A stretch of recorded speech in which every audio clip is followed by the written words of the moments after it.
வயதில் இருக்கக்கூடிய பசங்க நான் எந்த பார்ட்டியும்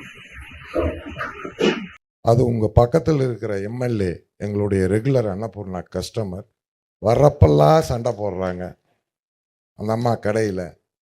ஏன்னா எங்களுக்கு நீங்கள் ஸ்வீட்டுக்கு 5% வச்சுருக்கீங்க ஜிஎஸ்டி, இன்புட் கொடுக்குறீங்க. ஃபுட்டுக்கு 5% வச்சுருக்கீங்க, இன்புட் கிடையாது. இந்த காரத்துக்கு 12% வச்சுருக்கீங்க.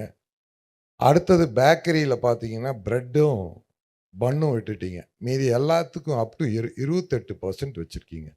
இந்த அம்மா வர வேண்டியது ஜிலேபி சாப்பிட வேண்டியது, அடுத்தது காஃபி கொடுக்கணும், காரம் வேணுங்கிறது. காரத்துக்கு 12ன்னு சொன்னால் உடனே சண்டைக்கு வர்றது. இது டெய்லி எங்களுக்கு நடக்குது பிரச்சனை.